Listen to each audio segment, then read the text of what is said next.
Make some noise. Adidi, Adidi.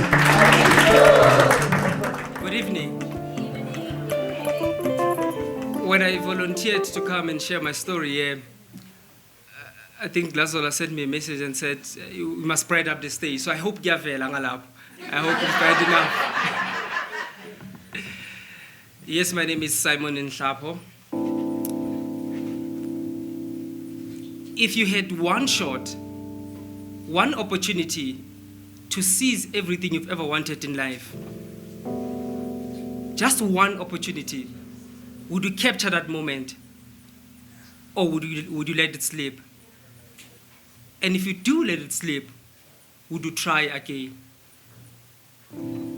These are the ways that were going through my mind as I was reading a letter that I had received from Northwest University. I had learned from that letter that I've been expelled from university.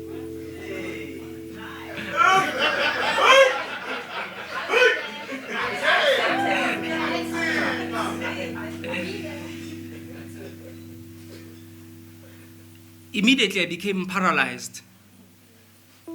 I was shocked. I did not know what to do. So let me share a story with you that had led to this expulsion, to me being expelled from university.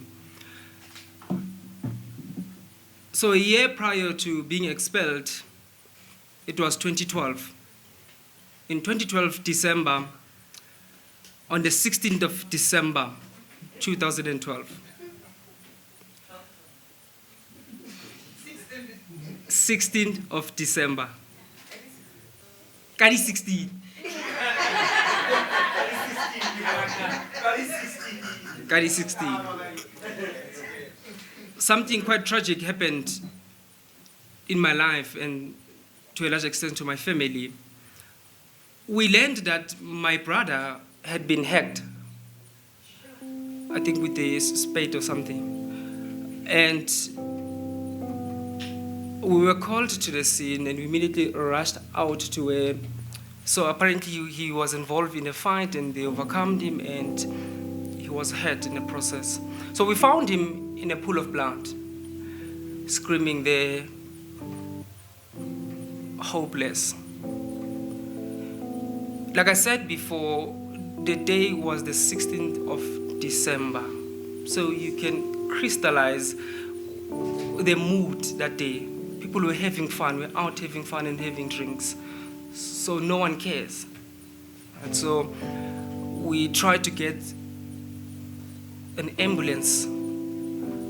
So this happened sort of towards midnight. We tried to get an ambulance to assist him. And we were told that they are short-staffed or they are under-resourced. So there is no ambulance. And at that time in my family, no one had a car to assist us and take my brother to the hospital. So we sat with him almost the entire night until early hours of the following day in that agonizing pain. So he was bleeding externally outside and also internally. So blood was flowing through his brain. So he sort of lost his mind immediately. Eventually, we found someone who was drunk in the early hours of the morning the following day, and he assisted us to take my brother to the nearest hospital. And when we get there, as we approached a casualty, it was just a messy affair because there's been so many accidents that day, there's been so many injuries that day, so it was packed. So that was the second battle, to try and get him admitted. So we pushed and shoved in the queues. Eventually we got him admitted at the hospital. The following day he was transferred from Sebokeng Hospital to Baragwana Hospital here in Johannesburg, in Soweto. He stayed at the hospital for the next 7 days. And during that period, I and my father were the only people who had to visit him in hospital. So we were to deal with the picture that we were seeing seeing him hopeless and lying and paralyzed in that hospital bed was traumatic enough. My mother didn't want to go see this, so I had to man up and go with my father to go see him. So he eventually died 7 days later on my birthday, on the 23rd of December.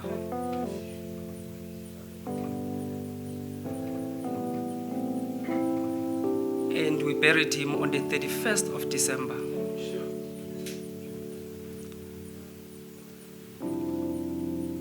Two months after his burial, I'm supposed to go back to university to do my final year. I was studying at Northwest University and I was doing BSc in IT.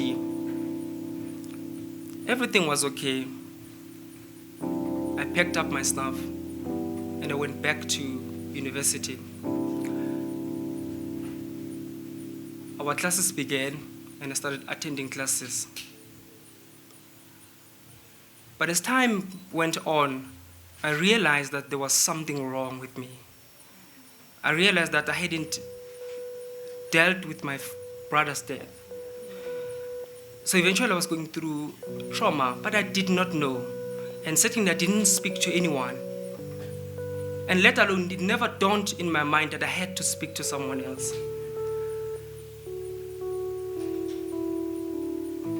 So I started slowly by not concentrating in class.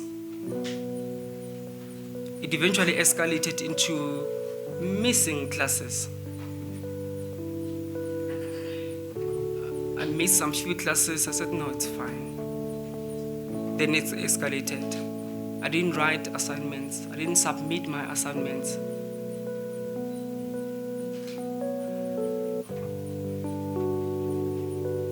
I was paralyzed. As I was sitting like this in class trying to concentrate, I was in a state of longing. I would actually see my brother sitting with me in class, but he was not there. But in my mind, he was there. I was in a state of depression.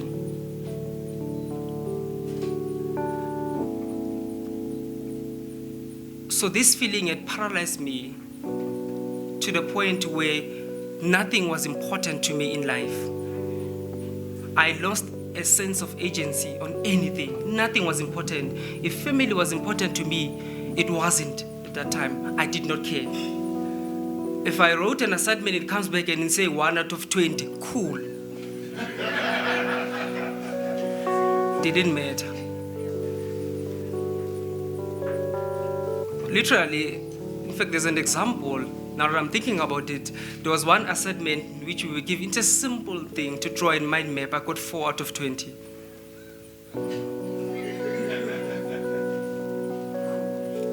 Cool. We move on with life.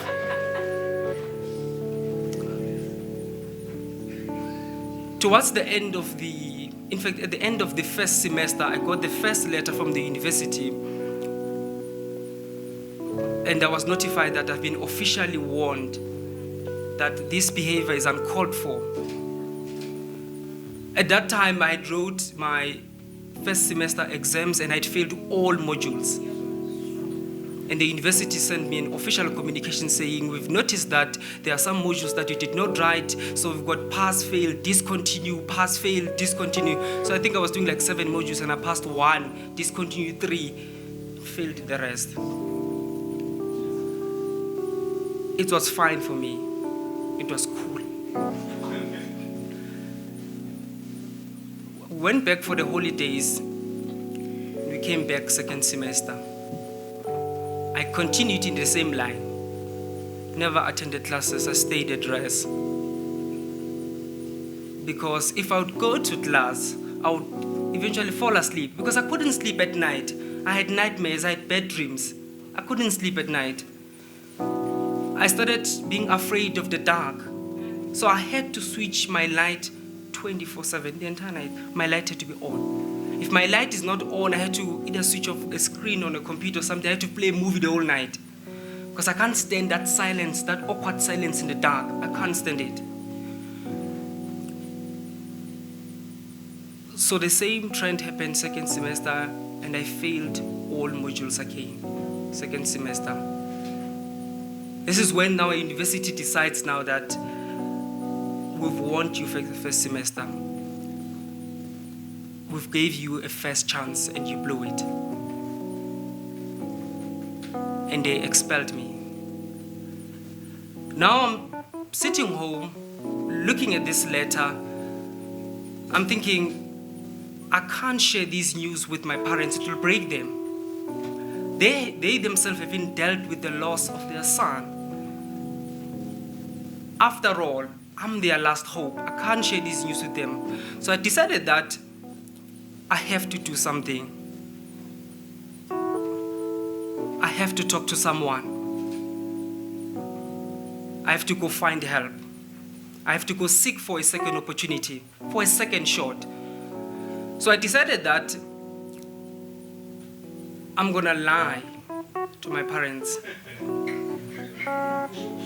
I never told them that I actually failed and I got expelled. I actually said to them, you know what, Mom? You know that I was active in sport. You know that I play football. So we've got a soccer camp. Because she knows that I play soccer and she was like, cool, when are you coming back? I'm like, it's like a month, I'm coming back. Off I went back to university. And this is now in 2014. Going to seek for another opportunity to at least repeat. When I got at the university, my first option was to speak to the SRC to try and get some help. And there goes my first option. Couldn't get help. Then I was introduced to a lady who was working as a social worker on campus. And her name was Maggie. I spoke to her and I told her my situation. And I managed to convince her that,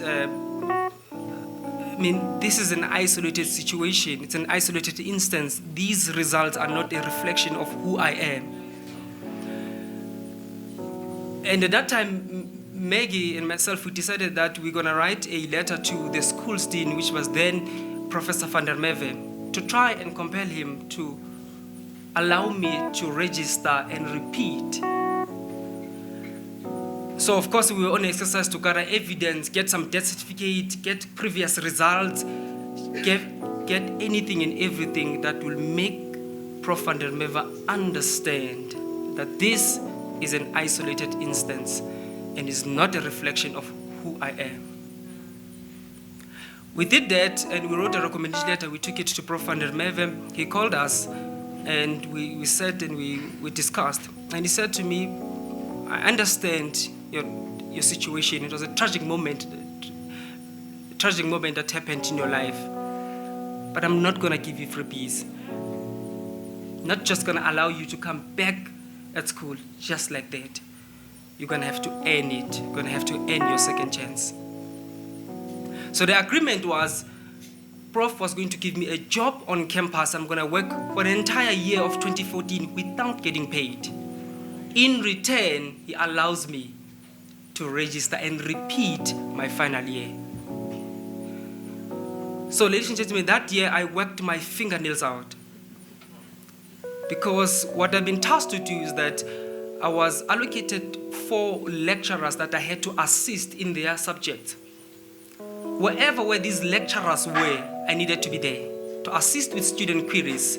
If the student were writing a class test, I needed to take those papers and memorandum and go mark it or something like that. But I had to assist a lecture.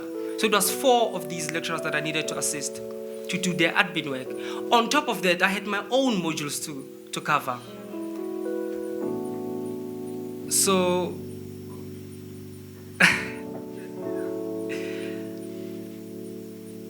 actually, I don't remember what the rest of the story from there, but what I know is that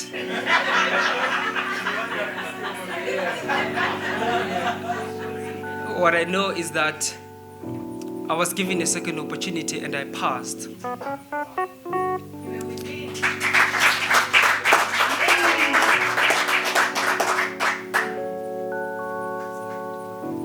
I did not only pass for the sake of passing. I passed and I was also admitted into an honors class.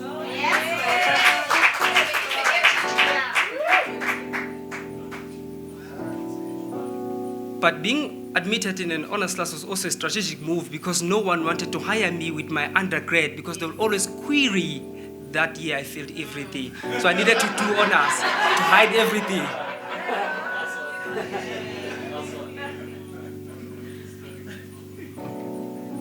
I'm a firm believer of second chances in life. I believe that if life presents you with the same scenario twice, you've got an opportunity to capture the moment. I believe that we must give ourselves second chances in life.